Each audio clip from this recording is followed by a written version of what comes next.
मुफस्सिर मुफ्ती मोहम्मद तकी उस्मानी। सूरत number 2 अल-बक़रह।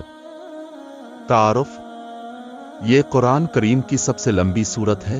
इसकी आयत में इस गाय का वाक़या मज़कूर है जिसे ज़बह करने का हुक्म बनी इसराइल को दिया गया था। इसलिए इस सूरत का नाम सूरत है, क्योंकि बकरा अरबी में गाय को कहते हैं। सूरत का आगाज़ इस्लाम के बुनियादी अक़ायद यानी तौहीद, रिसालत और आखिरत के बयान से हुआ है।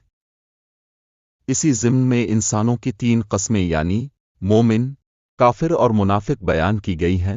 फिर हज़रत आदम अलैहिस्सलाम की तख्लीक का वाक़या बयान फरमाया गया है ताकि इंसान को अपनी पैदाइश का मकसद मालूम हो। इसके बाद आयत के एक तवील सिलसिला में बुनियादी तौर पर खिताब यहूदियों से है जो बड़ी तादाद में मदीना मुनव्वरा के आसपास आबाद थे। उन पर अल्लाह ताला ने जो नेमतें नाजिल फरमाईं और जिस तरह उन्होंने नाशुक्री और नाफरमानी से काम लिया, इसका मुफस्सल बयान है।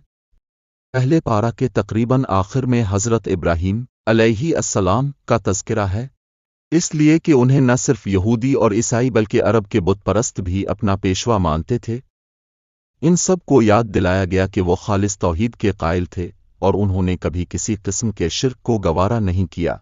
इसी ज़िम्न में बैत अल्लाह की तामीर और इसे क़िबला बनाने का मौजू ज़ेर बहस आया है। दूसरे पारा के शुरू में इसके मुफस्सल अहकाम बयान करने के बाद इस सूरत में मुसलमानों की इनफरादी और इज्तिमाई ज़िंदगी से मुताल्लिक़ बहुत से अहकाम बयान फरमाए गए हैं, जिनमें इबादत से लेकर मुआशरत, ख़ानदानी उमूर और हुक्मरानी से मुताल्लिक़ बहुत से मसाइल दाखिल हैं। ये सूरत मदनी है और इसमें 286 आयतें और 40 रुकू हैं।